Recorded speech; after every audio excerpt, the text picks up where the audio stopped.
I have a problem. Spain also has a problem. That's what we are here to talk about. But my problem might even be more significant than Spain's.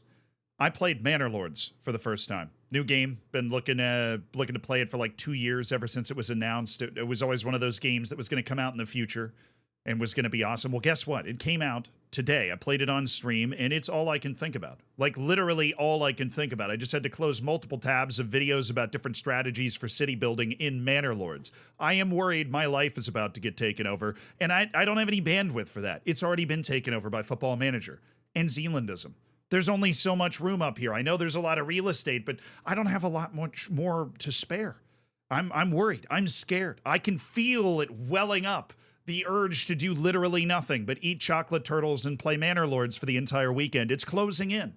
And the only way I'm able to stave it off is by keeping up to date on the latest insanity coming out of Spain. Because there is a new chapter, right? You might have heard about, the opening chapter, an absolutely enthralling tale of Luis Rubiales being a creep and just like hugging and making out with a bunch of hugging and kissing a lot of the members of the women's national team unprompted and making a lot of other people uncomfortable, including the executives of other football federations, that eventually got him booted off of being the president of the Spanish Football Federation. That was quite a first season of Spanish footballing drama, and that brought us to the second season of Spanish footballing drama in the Royal... It's the RFEF is what it's officially titled, but it's essentially the Spanish FA, the way to think about it. The second season was Luis Rubiales was now being investigated for corruption. And he wasn't the only one. A lot of different people not a lot, I think it was like 3 people at the top of the Spanish game, not just Luis Rubiales,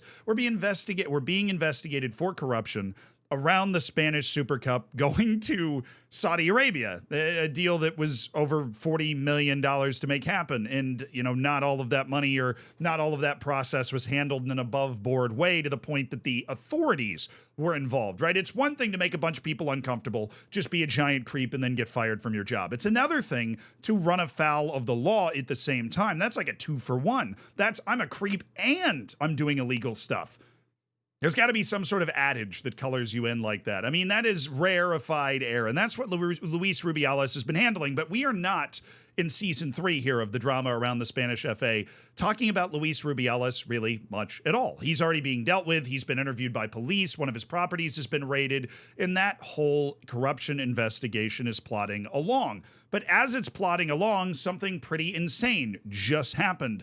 The Spanish government announced that it would be stepping in to oversee the Spanish FA. That's right, the Spanish government has deemed the Spanish FA to be in such a crisis, to be so incapable of governing itself, that they have opted to step in and appoint a committee to run the Spanish FA until new leadership is elected within it. The decision was taken, according to Reuters, in response to the crisis in the organization and in defense of the general interest of Spain, and it is being coordinated by the National Sports Council, which is the government agency responsible for sport. I didn't honestly know that was a thing. I don't know if the United States has a government agency responsible for sport. Like, that just seems like a pretty sick job to have overall. But outside of just having a cool job, the National Sports Council also needs to have a goal here, and they announced what that goal is. The Spanish government has taken this decision to correct the serious situation at the RFEF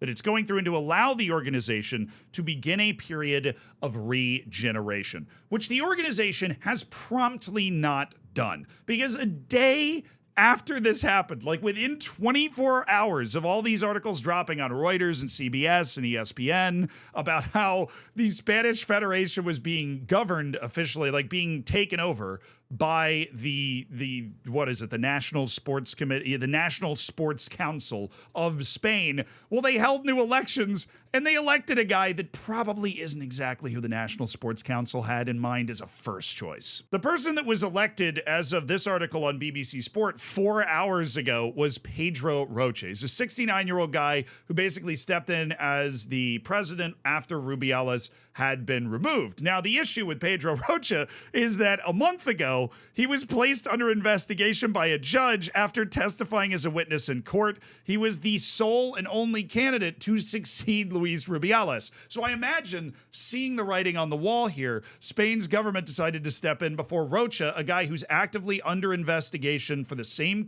for being involved in the same corruption case that's currently going after Rubiales, was about to be elected as the permanent president of the Spanish Federation. Now, to Rocha's credit, he said on April 16th he had no knowledge nor therefore any responsibility for the facts that are being investigated, but clearly the judge in the case thinks differently, which is why he's being investigated for being involved in the corruption scandal that has already swallowed a couple of big wigs whole. Now, we'll come back to the Rocha thing in a second, but there's also something else swirling around this that could make things even worse for the Spanish Federation, and that's that FIFA and UEFA are always unhappy when governments get involved in national football federations because FIFA regulations state that members shall manage their affairs independently and without influence from third parties. So they released a statement that said FIFA and UEFA will seek additional information to assess the extent to which the CSD's appointment of the so-called Supervision, Normalization, and Representation Commission, love the name,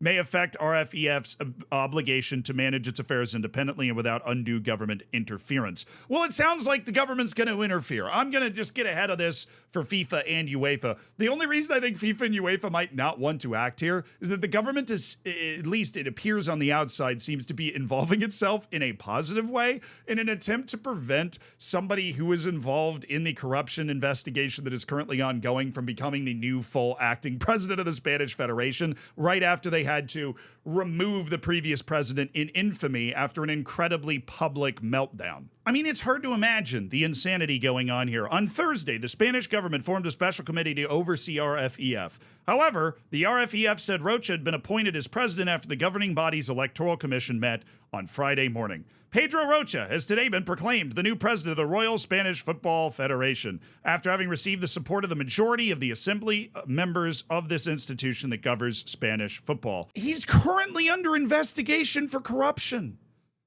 Currently. When the CSD created the committee to oversee Spanish football on Thursday, they actually voted to postpone a decision on whether to suspend Rocha until Tuesday. I wonder how him getting elected the president of the Spanish Football Federation is going to affect their decision to vote on suspending this guy, right? Because the CSD is going, I mean, if you're overseeing this federation, you cannot let this stand. Like, what are the majority of the assembly members thinking in electing Rocha? But then again, it sounds like he was virtually unopposed. This is somebody that was in the inner circle, and the length of time that it took for the Spanish Football Federation to eventually turn on Luis Rubiales, it is clearly, and probably not unique in this amongst football federations in the world, incredibly emotionally invested in just preserving the status quo. There's a good old boys club going on here, right? And even if you're under investigation for corruption, you've existed for a long time, you've got all the friends in all the right places, and you're basically untouchable. This is like old school Machiavellian politics going on in the Spanish Football Federation, but the party seems to be up. The light is on, the cockroaches will scatter,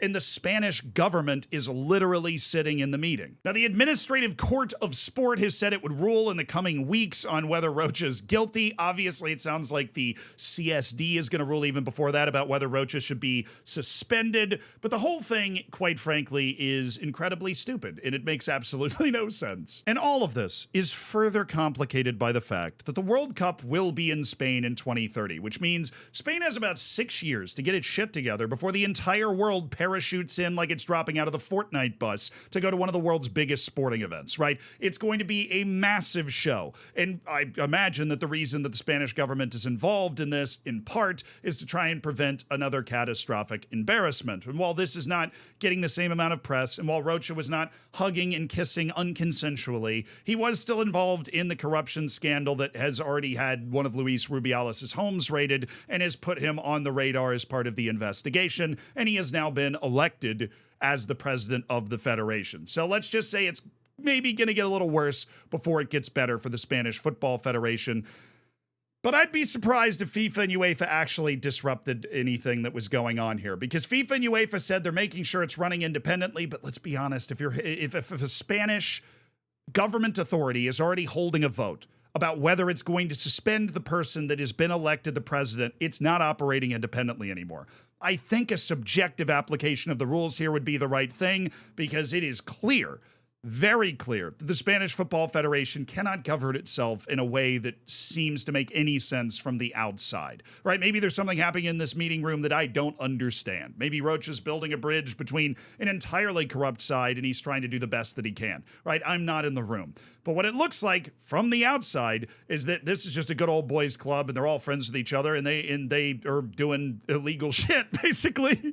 And, you know, it's going to get all ripped down. Apparently, at least it's being investigated. You never know how all those things are going to play out in court. But in the next couple of weeks, a couple more hammers could fall on the Spanish Football Federation. But because you watch Zealandism, you knew about it first. It's basically all the information we have right now. But we'll see what happens.